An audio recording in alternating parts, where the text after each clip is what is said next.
Olá, tudo bem? Hoje eu vou analisar esse currículo que eu recebi aqui junto com vocês. Vou identificar alguns equívocos que teve na criação do documento. Equívocos esses que podem fazer toda a diferença no processo de recrutamento e seleção do seu currículo. O que o torna mais atrativo, o que o torna menos atrativo, né? Informações que são relevantes para as vagas. Então aqui a gente começa já com os dados pessoais. O que é necessário colocar nos dados pessoais? O nome, né, que a candidata colocou aqui em destaque,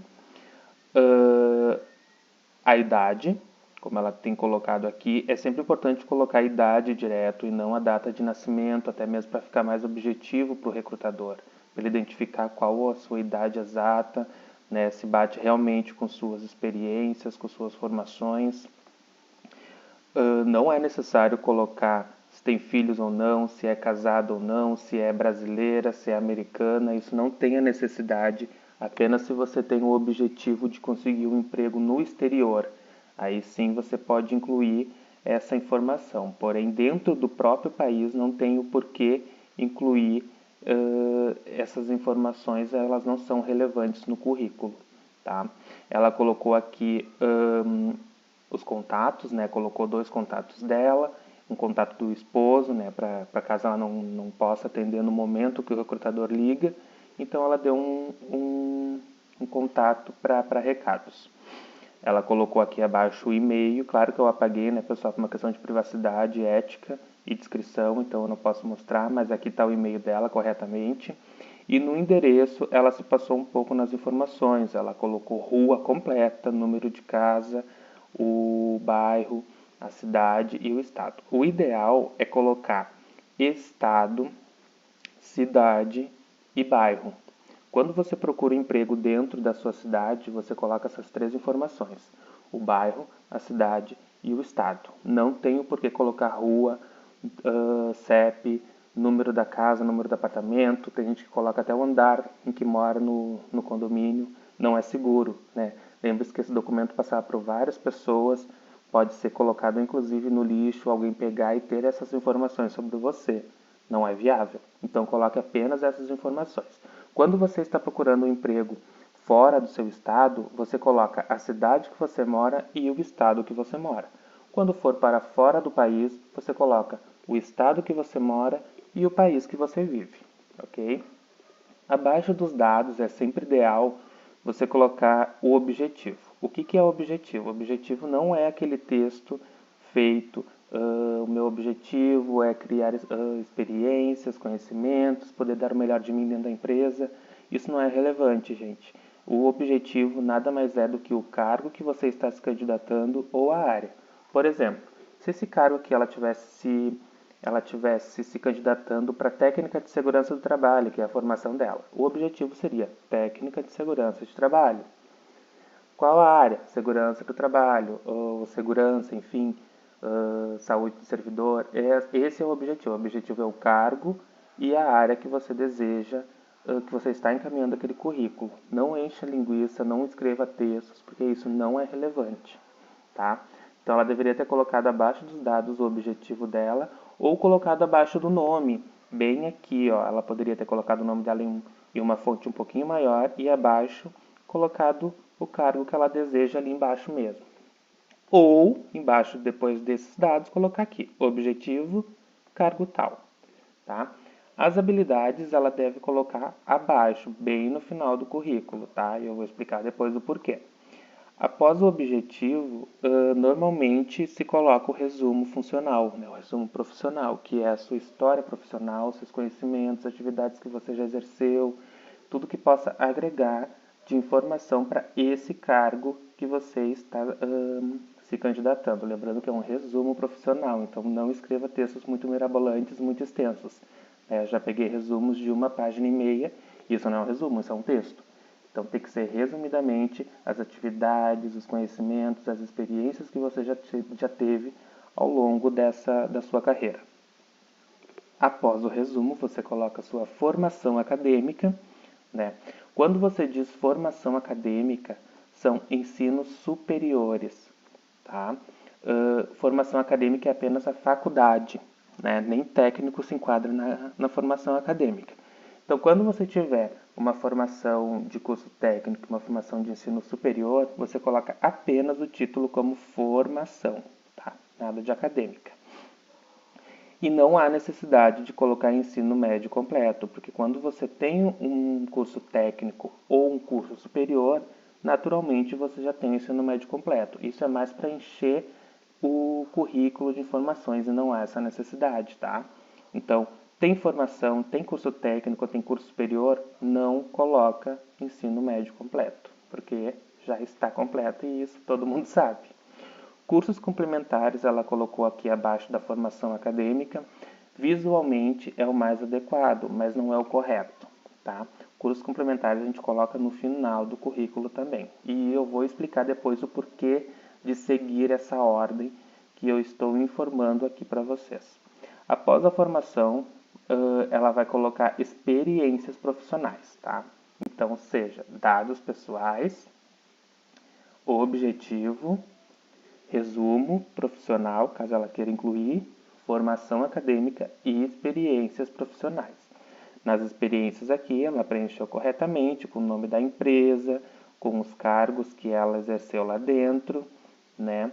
E as atividades que ela exerceu. Ó, tudo isso aqui ela incluiu corretamente. Então, as experiências ela colocou perfeitamente como o recrutador espera receber. As atividades, gente, elas são as nossas palavras-chave. Então, quando você procura um emprego, procura uma vaga de emprego, né, uma nova oportunidade, é importante que você olhe a descrição das atividades que diz naquele cargo, para que você possa incluir, caso você tenha essa experiência também, no seu currículo. Porque nas inteligências artificiais, elas estarão destacando essas palavras-chave, né? A inteligência artificial vai buscar o perfil de acordo com aquela descrição que a empresa exige. Então, se o seu currículo tem essas palavras-chave, ficará mais fácil dele ser encontrado, mais fácil dele ser selecionado para uma seleção, para uma avaliação, tá? E reparem aqui que ela colocou mais de uma experiência. Ela colocou 3, que é o ideal, ok? Sempre em ordem decrescente. O que é a ordem decrescente? Do mais recente aos mais antigos, tá? E assim funciona com a formação também. A formação, se você tem mais de um curso técnico, mais de um curso superior, se você tem uma pós-graduação, você sempre vai colocar do mais recente ao mais antigo, tá? Nunca do primeiro que você fez ao último, sempre do último para o primeiro, tá? Então aqui ela colocou de maneira bem correta as atividades, as experiências que ela teve até então, que foram 3. Caso ela tivesse 3, ela poderia colocar mais? Sim. Só que o ideal não é você colocar todas as suas experiências, porque o currículo acaba se tornando muito cansativo para o recrutador. Então você coloca as suas 3 últimas experiências, né, os seus 3 últimos empregos, e abaixo das experiências você pode colocar uma nota como informações adicionais. E daí embaixo você cita como informações adicionais as suas experiências mais antigas, mas de forma bem resumida e bem objetiva. Como que você pode colocar elas? Você pode colocar com um asterisco, com um tracinho, ou mesmo como assim, informando de mês, ano até mês, ano, trabalhei como XXX na empresa XXX. Ponto e vírgula, segue para o próximo. Mesma coisa. De isso você pode colocar como suas experiências mais antigas, de uma maneira bem sucinta, de uma maneira bem resumida, embaixo dali das suas experiências, né? Que vai ser uma continuação das suas experiências de forma bem sucinta. Embaixo das experiências, você coloca as suas habilidades, tá? Que é aqui no caso dela, experiências em público, em atendimento ao público, instrutora de integração de novos integrantes, rotinas administrativas, facilidade de aprendizado. O ideal é você colocar conhecimentos e habilidades, tá? O que é conhecimentos e habilidades? Conhecimentos, pacote Office, Excel, né? Se você tiver um Excel diferenciado do pacote Office, sistemas tais, planilhas, escrita, verbal, comunicação verbal, comprometimento, responsabilidade, ética e discrição. Isso você pode colocar nos seus conhecimentos e habilidades. É sempre ideal citar um pouquinho de cada um para ficar bem balanceado ali. Não falar somente do seu perfil profissional, até porque na hora da entrevista você vai poder desenvolver isso um pouco melhor. Abaixo desses conhecimentos e habilidades, você coloca daí os seus cursos complementares, que é para fechar com chave de ouro, tá? No caso dela aqui, ela poderia colocar bem no finalzinho mesmo do currículo, aqui abaixo, esses cursos. Então, por que a gente vai seguir essa linha do tempo no currículo, tá? De dados, objetivo, porque é tudo uma construção. O recrutador ele tem que olhar o seu currículo e ir identificando a cada etapa que você está preparado para aquele cargo. Então ele vai olhar os seus dados pessoais primeiramente, né, para conhecer você, porque é ali que você está se apresentando, dizendo quem você é, a sua idade, onde você mora, e abaixo vai estar o seu objetivo, que é o cargo que você está desejando. Então ele vai olhar o seu nome e vai dizer, olha, a fulano ou fulano está se candidatando a esse cargo aqui. E abaixo ele vai ver o seu resumo profissional, que é ali que você vai dizer se você realmente se enquadra naquela vaga. Ele vai ler aquele seu resumo e vai dizer, olha, tem essa experiência aqui que eu preciso, tem essa competência aqui que eu preciso, já trabalhou com aquilo ali que a vaga exige. Vou continuar lendo. Vai olhar a sua formação, vai ver se você realmente tem formação para aquilo ou não. E se você tiver, ele vai ir para as suas experiências. Nas suas experiências, ele vai avaliar tudo que você já fez, né, tudo que você já trabalhou, tudo que você já produziu, e vai seguindo as informações, ele vai se alimentando daquilo ali, aquilo vai instigando a vontade dele de ir até o fim do seu currículo. Agora, se você coloca de maneira muito desorganizada, ele não vai levar muito em consideração. Por exemplo, aqui no caso dela, brasileira já começou com as habilidades dela não interessa nesse momento, interessa para que cargo ela está se candidatando, e ela nem isso colocou. Então, já não é tão relevante para ele, porque ele não sabe para que ela está se candidatando. Talvez ela tenha somente encaminhado o currículo esperando uma vaga que possa se enquadrar. Daí ele vai ter que juntar todas as informações desse currículo para identificar qual vaga que ela pode se enquadrar. Lembrando que o recrutador ele vai ter mais de um currículo para ler, né? Isso tornará cansativo. Já pensou se todos os currículos forem dessa maneira? Então, para ele vai ser um pouco maçante, né? Ter que analisar tudo, ter que juntar esse quebra-cabeça. Então, o quanto mais padronizado estiver para ele, melhor o seu currículo vai sair, mais atrativo será, mais fácil dele guardar no banco de talentos e, quando necessário, ele retirar dele. Né? Então, o currículo dela que tem informações relevantes, porém ele está um pouquinho desconstruído, ele está um pouquinho desformatado no sentido de layout, de visualização.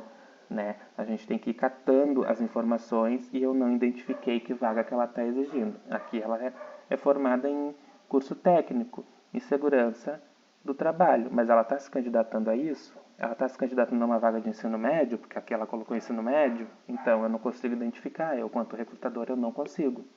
Né?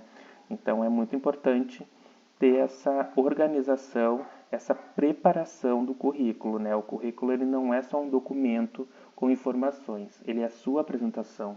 Então você tem que se apresentar de maneira correta, de maneira objetiva, né? Tendo em vista o tempo do recrutador e de maneira assertiva para que se torne atrativo o seu currículo, o seu perfil profissional.